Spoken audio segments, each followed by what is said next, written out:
వి gold trusted gold buyers. మీరు తాకట్టు పెట్టిన బంగారాన్ని విడిపించి ఈ రోజు ఉన్న మార్కెట్ ధరకు కొనబడును. నమస్కారం, వెల్కమ్ టు ఐ డ్రీమ్. నేను మీ ఝాన్సీ. పార్కిన్సన్స్ ఈ వ్యాధి గురించి మీరు ఎప్పుడైనా విన్నారా? తెలుగులో వణుకుడు వ్యాధి అంటూ ఉంటారు. మన నర్వ్ సెల్స్ ఏవైతే ఉన్నాయో అవి పనిచేయడం మందగిస్తూ ఉంటాయి. నర్వ్ సిస్టమ్ కూడా చాలా స్లోగా పనిచేస్తూ ఉంటుంది. ప్రస్తుతం మనం హెర్బలిస్ట్ ఇంకా ట్రెడిషనల్ హీలర్ బి ఆంజనేయులు గారి దగ్గర ఉన్నాము. ఈ విషయం గురించి అన్ని వివరాలు అడిగి తెలుసుకుందాం. నమస్తే సార్. నమస్కారం అమ్మా. సార్, అయితే అసలు ఈ వణుకుడు వ్యాధి అంటే ఏంటి? ఎవరెవరికి వచ్చే అవకాశం ఉంటుంది? అంటే ఎవరెవరికి అనేది మనం ప్రిడిక్ట్ చేయలేం కానమ్మా. వణుకుడు వ్యాధి అంటే దీన్ని పార్కిన్సన్స్ అని మీరు అన్నారు కదా. ఇందులో రెండు రకాలు ఉంటాయమ్మా. ఒకటి సెరిబ్రల్ ఉంది, ఫిజికల్, రెండు రకాలు ఉంటాయి. బ్రెయిన్కి వచ్చి దాన్ని అల్జిమర్స్ అని కూడా అంటారమ్మా. ఇది నర్వస్ సిస్టాన్ని ఇబ్బంది పెడుతుంది అనమాట. ఇది మెయిన్లీ ఆటో ఇమ్యూన్ ప్రాబ్లం అమ్మ. అంటే మనలోనే రెండు రకాల బ్యాక్టీరియా ఓవర్ ప్రొడ్యూస్ అయ్యి రెండు ఫైట్ చేసి చనిపోవడం కానీ, లేకపోతే ఇమ్యూనిటీ బ్యాక్టీరియాని ఏదైతే మనకి చెడు బ్యాక్టీరియా ఉందో అది చంపేయడం కానీ, దానివల్ల ఈ ప్రాబ్లం స్టార్ట్ అవుతుందమ్మా. నర్వస్ సిస్టంలో కోటింగ్ కూడా పాడవుతుంది. దీనివల్ల పాడవడం వల్ల ఏంటంటే నర్వస్ సిస్టంలో సిగ్నల్స్ అనేది బ్రెయిన్ నుంచి రావడం లేట్ అవుతుందమ్మా. ఆ విధంగా కూడా జరుగుతుంది. దీనికి యాక్చువల్గా ఏంటంటే మందులు ఇప్పుడు మోడర్న్ మెడిసిన్లో కూడా దాన్ని సబ్సైడ్ చేయడానికి తప్ప దీంట్లో పూర్తిగా తగ్గించే మందు లేదని వాళ్ళు చెప్తూ ఉంటారు. వాళ్ళే చెప్తారమ్మా, డాక్టర్సే చెప్తారు. అదే విధంగా మీరు గూగుల్లో కొట్టినా కూడా దాని గురించి పూర్తిగా తెలుస్తుందమ్మా. దీన్ని ఆయుర్వేదాలు అయితే వణుకుడు వ్యాధి అంటాం. ట్రెడిషనల్ మెడిసిన్లో అయితే ఉన్నాయమ్మా దీనికి మందులు. దాన్ని ఫర్దర్గా పెరగకుండా ఆపడానికి మందులు ఉంటాయి, ఉన్నదాన్ని కొంతవరకు వెనక్కి తీసుకోవడానికి కూడా మందులు ఉంటాయమ్మా. పూర్తిగా తగ్గడం అనేది చాలా తక్కువ మందికి. అంటే ఏజ్లో ఒక 25, 30, 35 ఆ ఏజ్లో వచ్చినాయి అనుకోండి, వాళ్ళకి తగ్గడానికి చాలా మంచి అవకాశం ఉందాం. అదే మీకు 60 అబోవ్ 70, 75 ఇలాగ వాళ్ళు ఉన్న అదర్ ప్రాబ్లమ్స్ని బట్టి కూడా డిపెండ్ అయ్యి ఉంటుందండి. ఇది సపోజ్ బీపీ ఉంది, షుగర్ ఉంది, కొలెస్ట్రాల్ ఉంది, థైరాయిడ్ ఉంది, పార్కిన్సన్స్ ఉందంటే అవన్నిటికి మందు ఇవ్వటం కష్టం అవుతుందమ్మా. ఎందుకు అంటే అదేనమ్మా, మన బాడీలో ఉన్న బ్యాక్టీరియాయే రెండు రకాల బ్యాక్టీరియా వల్ల వస్తుంది. అదర్వైజ్ మన ఇమ్యూనిటీని చంపేయడం వల్ల ప్రాబ్లం వస్తుంది. అందుకని ఆటో ఇమ్యూన్ డిసీజ్ అంటామమ్మా మనం. ఇది చిన్న పిల్లల్లో కానీ పెద్దవాళ్ళు కానీ ఎవరికి వస్తుంది ఎక్కువ? ఎక్కువ అంటే 35 నుంచే స్టార్ట్ అవుతుందమ్మా. సాధారణంగా యంగ్ పీపుల్కి చాలా తక్కువ వస్తుంది. 30, 35 మేజర్గా వచ్చేది ఏంటంటే అబోవ్ 50 చాలా ఎక్కువ పర్సంటేజ్ ఉంటుందమ్మా. ఎందుకంటే మనకి 45 సంవత్సరాల వయసు దాటిన కాడి నుంచి బాడీ వెనక్కి వెళ్తుంది కదమ్మా. ఎప్పుడైతే మీకు ఇమ్యూనిటీ తగ్గడం మొదలుపెట్టిందో, బాడీ యొక్క మజిల్ కానీ లేకపోతే ఎముకల్లో కానీ శక్తి తగ్గడం మొదలుపెట్టిందో, అప్పుడు చాలా తొందరగా మీకు ఈ ఆటో ఇమ్యూన్ ప్రాబ్లం అనేది ఫాస్ట్గా డెవలప్ అయిపోతుందమ్మా. అందుకేం చేయాలంటే పూర్వకాలంలో ఈ న్యాచురల్గా దొరికే హెర్బ్స్ కానీ లేకపోతే ఒక సిద్ధమకర ధ్వజం అని బంగారు భస్మంతో తయారు చేసేవారమ్మా అప్పట్లో. బంగారు భస్మం అంటే బంగారాన్ని భస్మం కింద చేస్తారమ్మా, యాష్ కింద చేస్తారు. ఎంత అద్భుతమైన టెక్నాలజీ అంటే ఆయుర్వేదంలో అది. మీరు ఆ భస్మం నీళ్ళ మీద వెళ్తే తేలుతుందమ్మా. అంటే ఎంత చిన్న పార్టికల్స్ అయితే అది తేలుతుంది అనేది మీరు అర్థం చేసుకోండి. ఎందుకంటే మన కిడ్నీలో నెఫ్రాన్స్ అని ఫిల్టర్స్ ఉంటాయమ్మా. ఒక్కొక్క కిడ్నీలో 10 లక్షలు ఉంటాయి. అంత చిన్నవి ఉంటాయి అనమాట. ఆ చిన్న దాంట్లోంచి ఫిల్టర్ అయ్యి బయటకు వెళ్ళిపోయేట అంత చిన్నవి ఆయుర్వేదంలోనే సాధ్యం. అది ఇప్పుడు మోడర్న్ టెక్నాలజీలో కూడా చేసి వాడుతున్నారు. దీని మీద క్యాన్సర్స్ మీద వాడుతున్నారు యుఎస్లోనే. అదే అమెరికాలో వాడారు అనుకోండి, వాళ్ళు గొప్పవాళ్ళు అని చెప్తారు. ఇండియాలో వాడితే అది ఇండియాలో ఆయుర్వేదంలో కిడ్నీలు పాడు చేసేస్తున్నారని దాన్ని అలర్ చేస్తారమ్మా. అంటే వాళ్ళు చేస్తే సంసారం, మనం చేస్తే వ్యభిచారం. ఆ విధంగా ఉంటుందన్నమాట వాళ్ళు చెప్పేది. కానీ మనం పూర్వం నుంచి కొన్ని వేల లక్షల సంవత్సరాలనే చెప్తానమ్మా, నేను వేలు కూడా కాదు. ఎప్పుడైతే మనకి ఈ ఫిజికల్ సైన్స్ అనేది, ప్రకృతి అనేది దాని మీద అవగాహన వచ్చిందో, ఆయుర్వేదం అనేది దేవతల ద్వారా వచ్చిందని చెప్తారు. ఆ దేవతలు చెప్పిందే ఈ ఆయుర్వేదం అమ్మా. ఆ విధంగా మనకి ఎప్పటి నుంచో ఉంది. ఇది ఇవాళ లేదు కొత్తగా. ఇవాళ వాళ్ళు రీసెర్చ్ చేసి కొత్తగా ఏదో మేము కనిపెట్టామని చెప్తారు. దానికన్నా గొప్ప సైన్స్ భారతదేశంలో ఎప్పుడో ఉందమ్మా, ఎప్పటి నుంచో ఉంది. అంచేత అప్పట్లో చాలా హ్యాపీగా తగ్గించేవారు. అప్పుడు ఫుడ్ డిఫరెన్స్ అమ్మ. మనం తినే ఆహారం కానీ, మనం ఉండే జీవన విధానం, జీవన శైలి అని ఏదైతే ఉందో అది ఎంటైర్లీ డిఫరెన్స్ అమ్మ. అప్పుడు ఆక్సిజన్ ఉండేది వాతావరణంలో, భూమిలో శక్తి ఉండేది, ఫుడ్ అనేది మనకి సపోజ్ ఇప్పుడు మోడర్న్ సైన్స్ ఉందమ్మా, బీట్రూట్లో విటమిన్ డి ఉంటుందంటారు, పాలకూరలో ఉంటుందంటారు, అవి తినమంటారు. అసలు బీట్రూట్లోకి పాలకూరలోకి విటమిన్ డి రావాలంటే ఏముండాలి? భూమిలో ఉండాలి. అది భూమిలో లేదు కదా, భూమిలో మనం పూర్తిగా పాడు చేస్తాం కదండి. అప్పుడు ఇందులోకి ఎలా వస్తుంది? రాదు. ఆ విధమైన డెఫిషియన్సీలు మనకు రావడం వల్ల కూడా ఇలాంటి పార్కిన్సన్స్ లాంటి ఆటో ఇమ్యూన్ ప్రాబ్లమ్స్ ఎక్కువ ఉంటాయండి. దీనికి రావడానికి కారణం ఏంటంటే, ఆటో ఇమ్యూన్ ప్రాబ్లం రావడానికి కారణం, మెయిన్ కారణం ఏంటంటేనమ్మా, మనం 4 సార్లు భోజనం చేయటం. 4 సార్లు భోజనం చేయడం. భోజనం అంటే ఇప్పుడు 7 o'clock 8, 9 టిఫిన్ చేస్తున్నాము, 12, 1 గంటకు లంచ్ చేస్తున్నాం, 3, 4 మళ్ళీ 5 లోపల స్నాక్స్, రాత్రి మళ్ళీ భోజనం.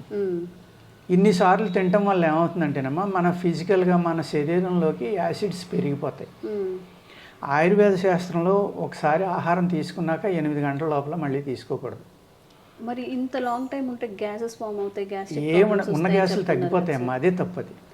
ఈ పుల్లటి తేన్పులు ఎక్కువ టైం తినడం వల్ల, ఎక్కువసార్లు తినడం వల్ల వస్తాయమ్మా, ఎక్కువసార్లు తినడం వల్ల వస్తాయి. ఎందుకు అంటే మీ body time to time release చేసేస్తూ ఉంటుంది. మీరు 7, 12, 1 లేకపోతే 4, 5 మళ్ళీ 7, 9 ఇలా అలవాటు చేస్తారు కదా, ఆ టైంకి యాసిడ్స్ రిలీజ్ అయిపోతూ ఉంటాయి అన్నమాట. అలా కాకుండా మీరు పర్ఫెక్ట్గా మీరు భోజనం చేసి 6, 7 o'clock తిన్నారనుకోండి మార్నింగ్ బ్రేక్ఫాస్ట్, ఈవినింగ్ మీరు 4కి ఎప్పుడు ఫుల్ లంచ్ కావాల్సినంత తినేసి మీరు మళ్ళీ మన్నాడు మార్నింగ్ దాకా ఏమీ తినలేదు అనుకోండి, ఒబెసిటీ ఉండదమ్మా. మీ బాడీలో ఎస్టిక్ నేచర్ అయితే ఏదైతే ఉందో అది ఆల్కలిన్లోకి వచ్చేస్తుందమ్మా. ఎప్పుడైతే మీ శరీరం ఆల్కలిన్ నేచర్లోకి వచ్చిందో, pH లెవెల్స్ సరైపోయినాయో, ఆటో ఇమ్యూన్ ప్రాబ్లం అనేది బాడీలోకి రానే రాదండి. ఇప్పుడు మీరు ఏదైతే పార్కిన్సన్స్ అని అడుగుతున్నారో, వణుకుడు వ్యాధి, ఇటువంటి వ్యాధులు ఇది ఆటో ఇమ్యూన్లో ఇది ఒకటే కాదమ్మా. క్యాన్సర్ ఆటో ఇమ్యూన్లోకి వస్తుంది, rheumatoid arthritis, osteoporosis, Hashimoto thyroid, ఇలాగ అనేక రకాల ఆటో ఇమ్యూన్ డిసీజులు ఉన్నాయమ్మా. ఈవెన్ IBS కూడా ఆటో ఇమ్యూన్. ఇర్రిటబుల్ బౌల్ సిండ్రోమ్ అంటారు కదా, భయంకరంగా మోషన్స్ అయ్యాయి ఇబ్బంది పడుతూ ఉంటారు, ఇవన్నీ కూడా ఆటో ఇమ్యూన్ ప్రాబ్లంలో అయ్యాయి. ఈ ఆటో ఇమ్యూన్ అనేది ఎందుకు వచ్చిందమ్మా, మనం తిన్న ఆహారం అరగకుండానే మళ్ళీ ఇంకోసారి తినేస్తున్నాం. ఈ తిన్న ఆహారాన్ని అరిగించడానికి ఆల్రెడీ మన బాడీలో ఉన్న ఆర్గాన్స్ కొన్ని యాసిడ్స్ని రిలీజ్ చేసినాయి. ఆ యాసిడ్స్ పూర్తిగా అరిగిపోయిన తర్వాత న్యూట్రల్ అయిపోతాయి. మళ్ళీ మనం తినేస్తున్నాం, మళ్ళీ రిలీజ్ చేస్తున్నాయి, మళ్ళీ తింటున్నాం, మళ్ళీ రిలీజ్ చేస్తున్నాయి. ఇలాగా వితిన్ 12 hours 10 hours స్పాన్లో 4 times తింటున్నాం మనం, 13 hours లోపల. ఈ 4 times అంటే కంటిన్యూగా రిలీజ్ చేస్తూనే ఉన్నాయి కదా. మళ్ళీ నెక్స్ట్ డే మన బాడీలో గట్లో ఉన్న బాక్టీరియా అద్భుతాలు చేస్తున్నాము. దాన్ని బాడీలో అన్ని చోట్లకి స్ప్రెడ్ అయ్యి తన పనిని తను చేయనివ్వట్లే, మనం తింటానే ఉంటున్నాం. మళ్ళీ పడుకున్నప్పుడు ఏదో ఒకటి తాగటం తినడం చేస్తాం, పడుకునే వరకు తింటూనే ఉంటాం. దానివల్ల ఏమవుతుంది, ఈ గట్లో బ్యాక్టీరియాకి రెస్ట్ అనేది ఇవ్వట్లా. ఎప్పుడైతే మీరు అబౌట్ 12 years గ్యాప్ ఇచ్చారో ఫుడ్లోని, అందుకనే పూర్వం మనకి ఉపవాసం అని పెట్టారమ్మా, ధనుర్మాసం అని, లేకపోతే ఏకాదశి ఉపవాసాలని, లేకపోతే వెంకటేశ్వర స్వామిని చూపించి శనివారం ఉపవాసం అని, షిరిడి సాయిబాబాని చూపించి గురువారం ఉపవాసం. చాలా అద్భుతమైన టెక్నాలజీ అమ్మది.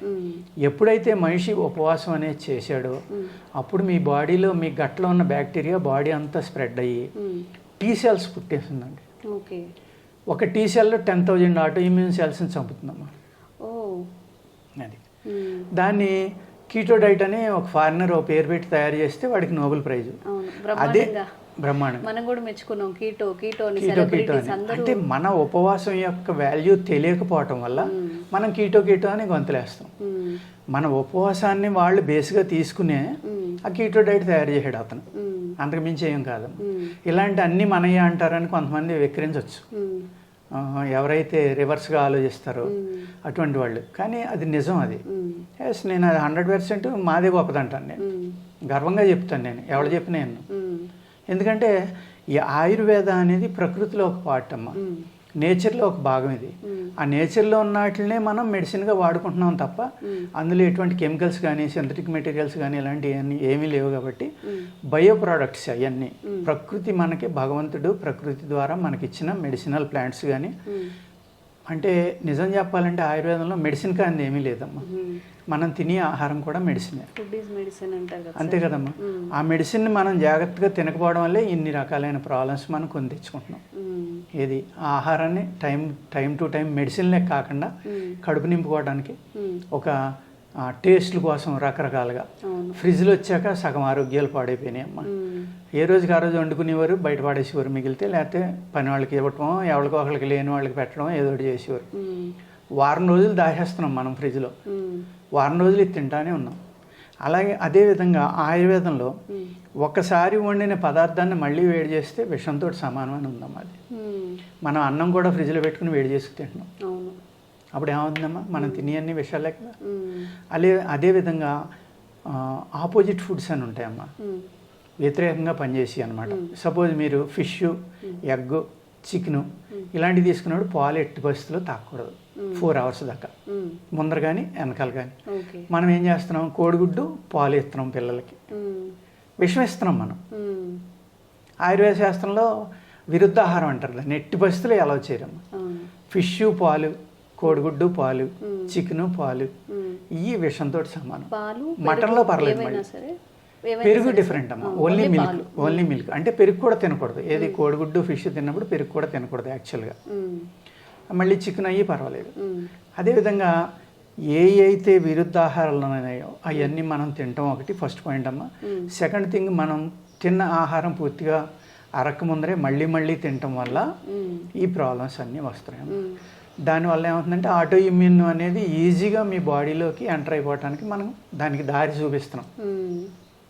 అది రాకూడదు అంటే ఏంటంటే మనం పూర్తిగా పొట్ట ఖాళీ అయ్యేదాకా మళ్ళీ ఆహారం అనేది తీసుకోకూడదు.